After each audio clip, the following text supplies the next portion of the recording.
I was probably 20-something, early 20s, or I'd have been in church after that. Was in the Kofa mountain range in Arizona, at the edge of it.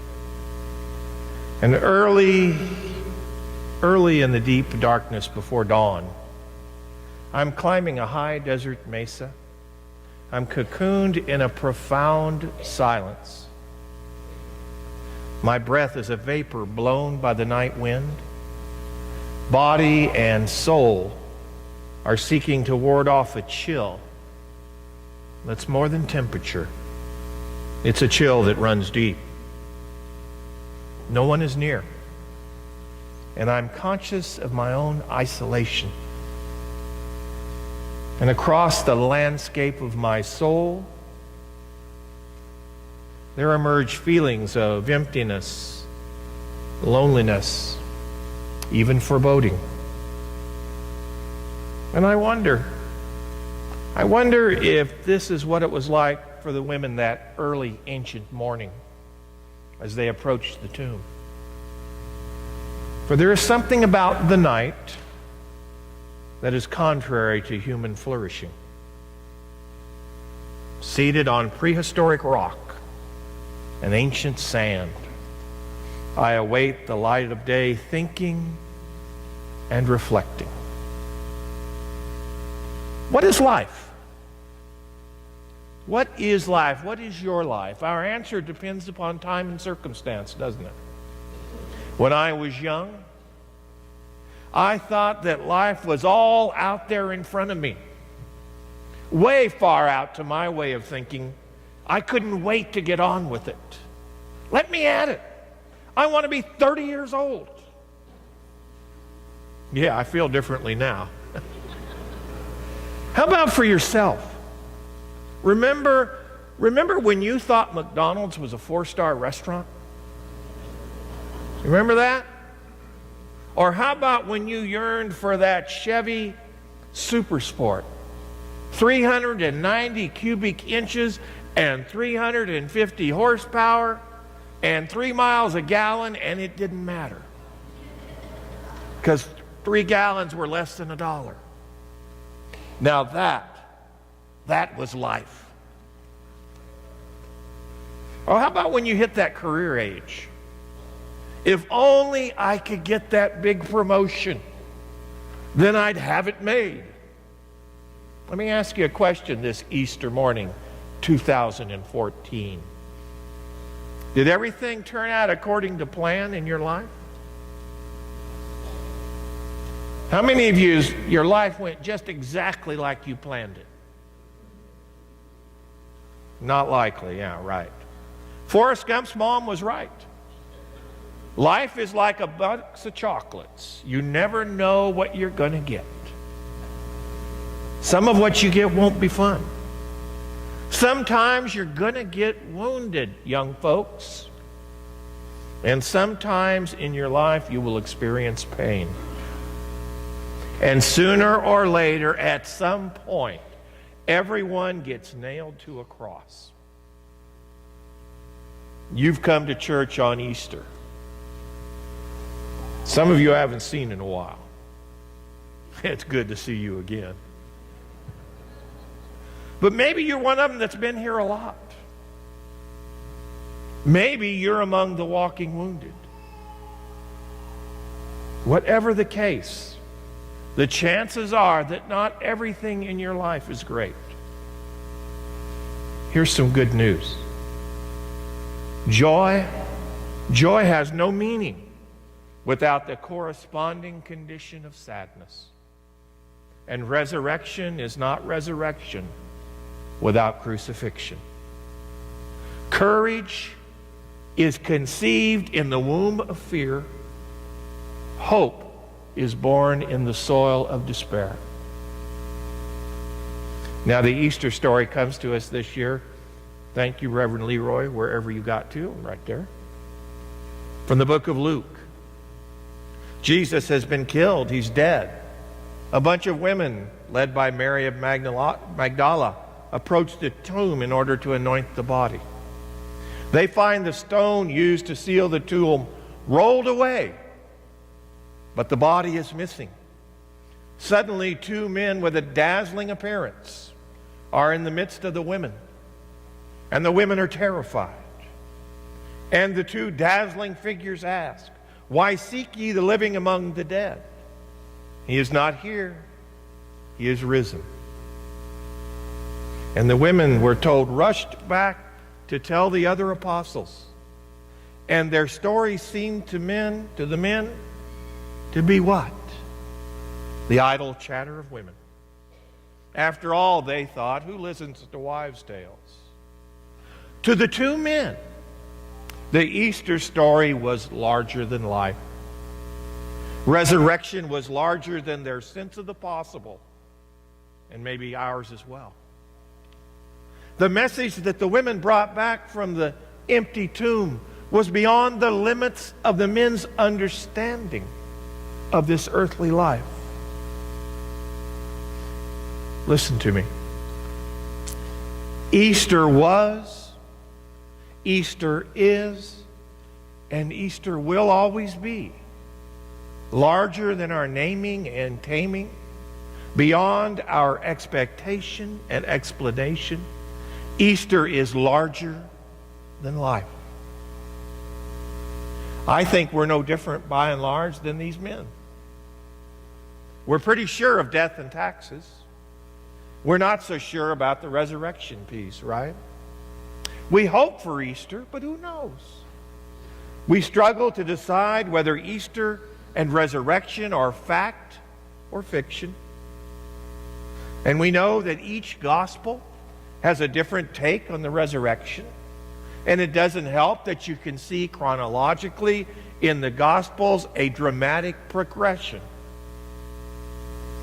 This is significant because it reflects a growing dramatization of the story as it's told over the years.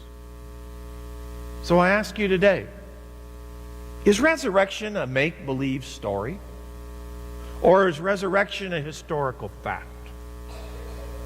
What do you believe about resurrection? Was there a physical resuscitation? Was there some kind of a mass hallucination? Was there a resurrection not physical, but real nonetheless? Have you thought about the issue? Or maybe it's too scary to consider. I want you to recall for a moment the events of Jesus' final few days. There was the entry, some say parade, into Jerusalem. Then comes the cleansing of the temple. Then comes the night on the Mount of Olives in the Garden of Gethsemane. Then Jesus is arrested. Peter denies him. Jesus is tried and crucified, having been betrayed by Judas. Then what? All of the disciples go into hiding for fear of their lives. They are dejected, they are defeated, they are physically alive, but their spirit has died. It's over. The movement has been destroyed, stamped out by an alliance between the religious aristocracy and the tyranny of Rome. Now, I will tell you, it's not so important what we say or even what we claim to believe about resurrection. Belief is cheap, and words about our beliefs are even cheaper. What matters is our actions. It's actions, the actions that we take, that reflect the real truth about what we believe. Well, let's go back to these disciples. Dejected, defeated, dead ringers for cowards. They came out of hiding like fearless warriors, and they turned their world upside down. How can you explain this behavioral change? Only one word gets the job done: resurrection. How? I have no idea. Neither do you. But something happened. Something big. This is the strongest evidence for resurrection. But not merely resurrection beyond the bounds of this earthly life, but resurrection now, within this life in the here and now. Life itself, the life you live, the life I live, the life others around us have lived, offers evidence about the reality of resurrection. Let me tell you a true story. His name was Dr. George Bascom.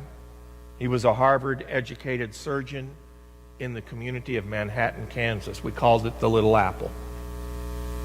Like his father before him, George was a member of the church I pastored. He was my friend and a mentor.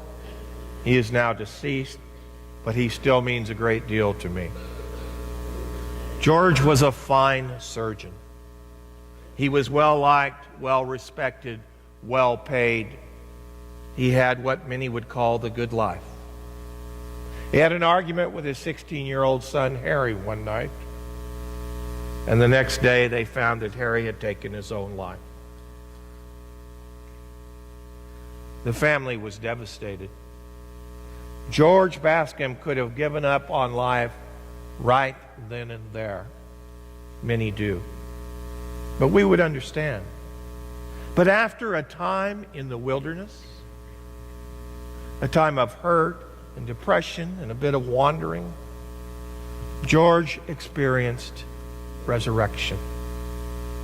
After a time, he healed and turned again to life, but even more life than before. He founded hospice. He founded the first cancer support groups in Manhattan. He did all manner of good works, and he grew in wisdom.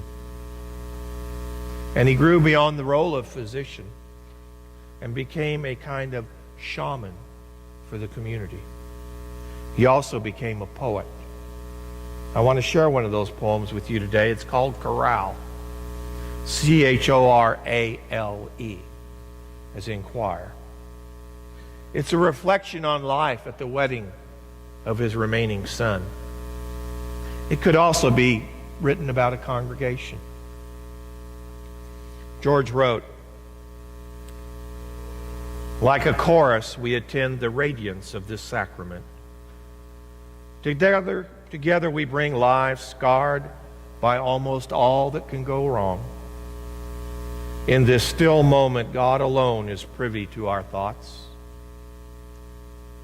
Only God knows all of our fears for you, hears the whispers of our wisdom, the uneasy murmurings of caution, whose weary eyes have seen so many hopes betrayed. You cannot hear the singing of our hearts, for we are a silent chorus, an encyclopedia of risks and ills and crimes. But in your radiant affirmation, your yes to life and to each other, we find again what we forever seek: joy, a joy like sudden flowers, fresh hope that laughter is life's end, and courage in the great glad wager of your lives, that love, that quick, swift clipper ship in all its fragile, wide-winged beauty will finally prevail."